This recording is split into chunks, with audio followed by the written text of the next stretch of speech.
Good morning. Going out for a swim? Huh? Are you going out for a swim? Yeah, why not? If it looks good. Oh, it's great, yeah. Other people have it. Oh, absolutely. Enjoy it. You can go out through over here. There's a little here or over there, either way. That way or this way.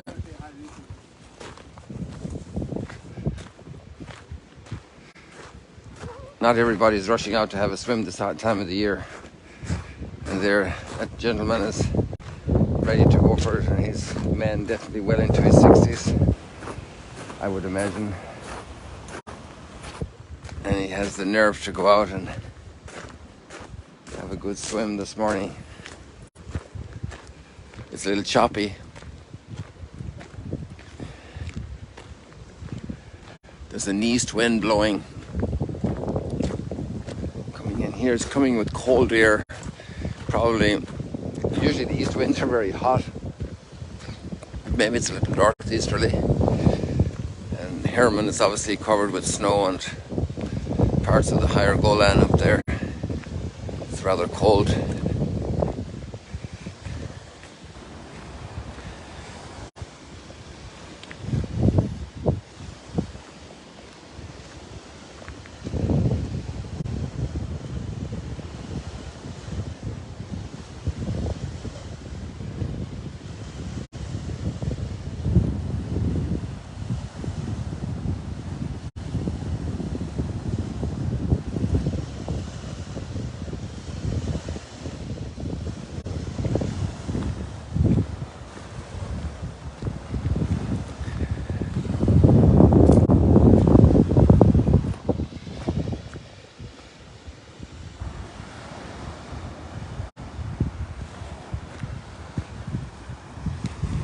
So we have quite some drama today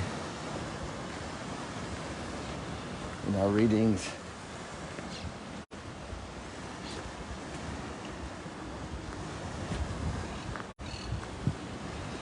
The story of the serpent.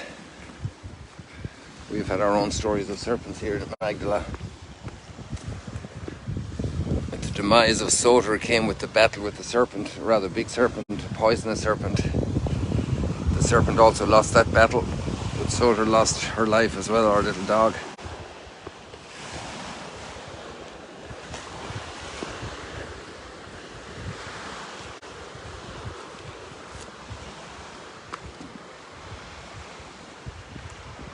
And the serpent was cunning, this image.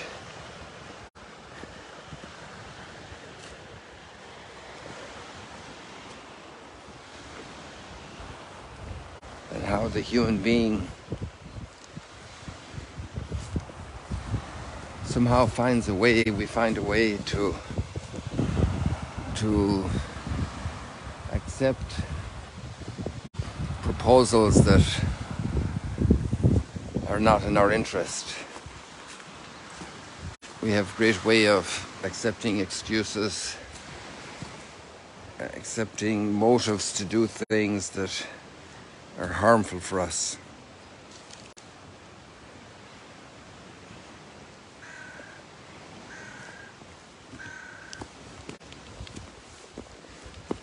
We're drawn by the appearance of things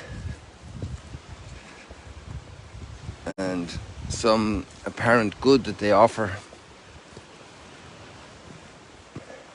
We can sacrifice much more important things for a fleeting pleasure, for a moment of defense of our fame. We can even tell a lie. We could even abandon somebody's good reputation out of fear of being ridiculed or laughed at.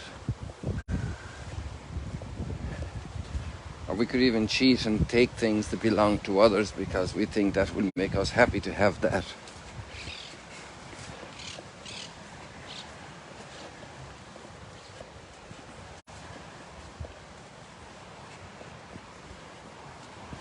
And this whole first conversation that's held, this debate, this dialectic that leads to such a loss of heritage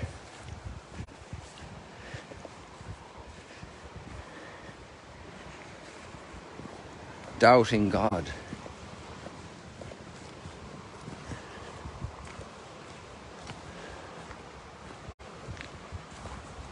Conscience being silenced. And the conscience really doesn't get silenced too much. We can obviously totally silence our conscience and persistently remain in rebellion. But there's something in there that will wake up one day and we will regret. We have experience of regret.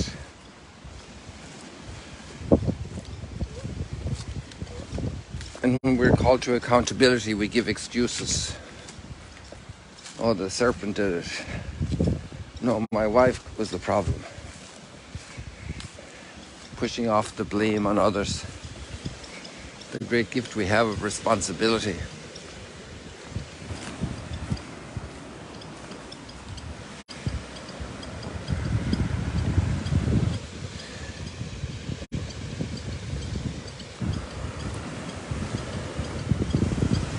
But that responsibility is painful many times.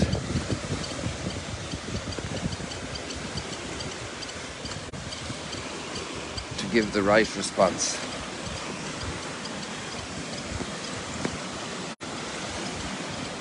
There's another dialogue with Scripture, with Satan in Scripture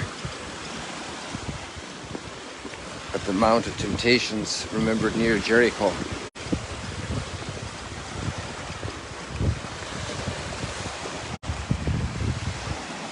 The first human couple have to deal with temptation, and Jesus deals with temptation.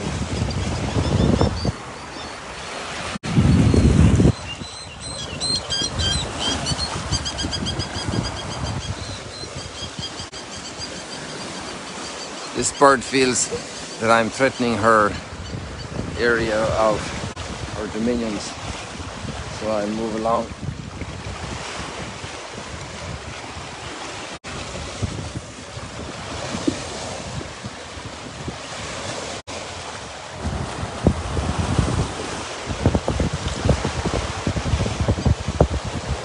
Some fishermen out here this morning. It's contact with raw nature. Wind and cold and water and waves.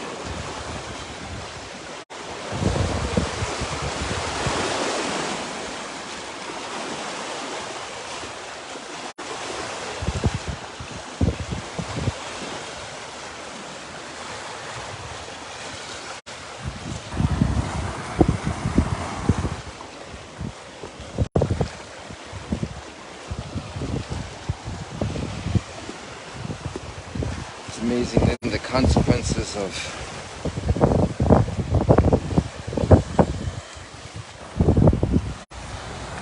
bad decisions, of yielding to very poor offers.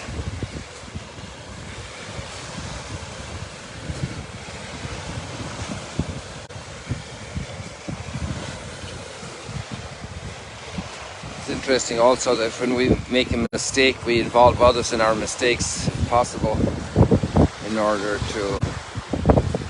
They're not running away. That's amazing, isn't it? Quack, quack, quack, quack, quack.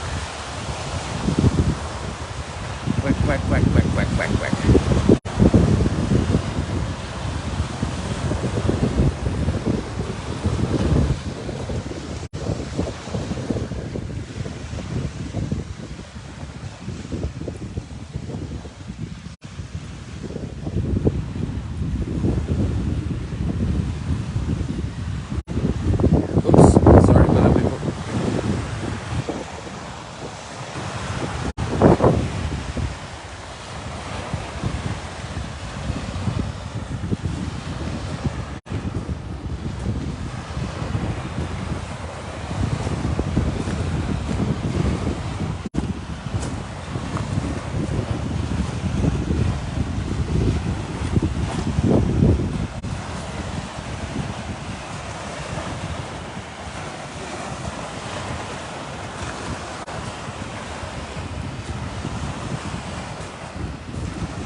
Morning. And then we have the problem now of nakedness again. The issue of nakedness. They realized they were naked. Yesterday, they didn't sew fig leaves because they were in the innocence, in the communion with God. And now they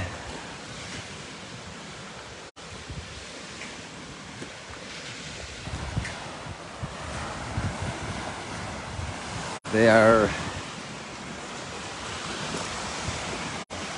broken interiorly. The act that was together is no longer together.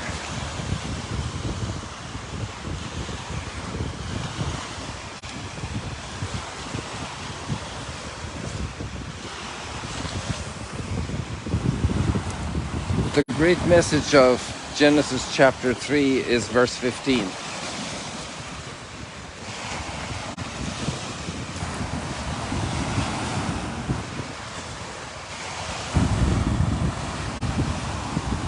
We will find that tomorrow. The psalm already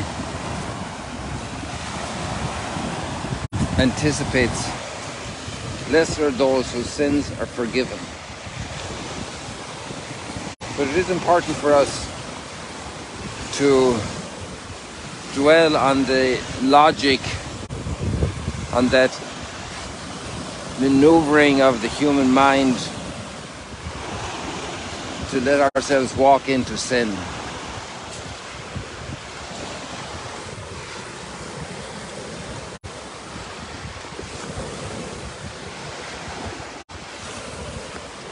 And then in the breezy time of the day, which is in the afternoon when all the hot air is filling the Jordan Valley and rising, and the cold air is coming in from the Mediterranean.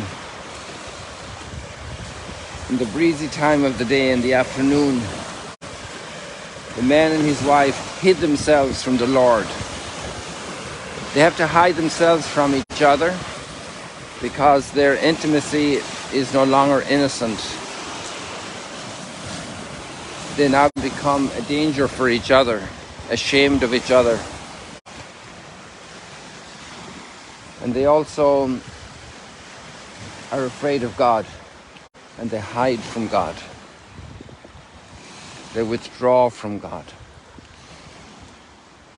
Before that, total intimacy with God was the blessing of paradise, the blessing of the Garden of Eden.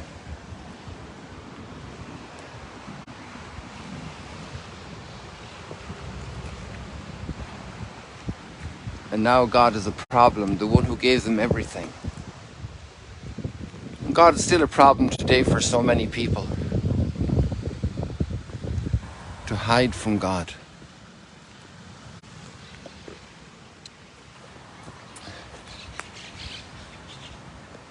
That whole new dynamic that comes in because of sin, that's so hurtful.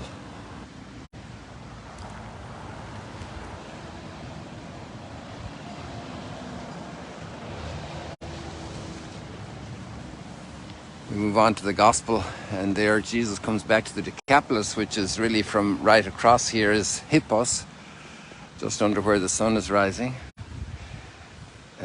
all the way across through down to Philadelphia, which is the capital of Jordan today, a man, and he heals this man who was mute, who couldn't speak.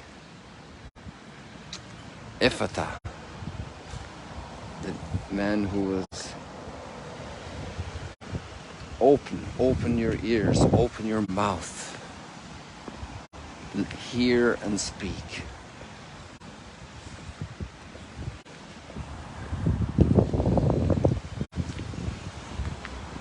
There's forgiveness for sins, there's healing. Our present condition is not the end of the world. There's a plan of redemption afoot.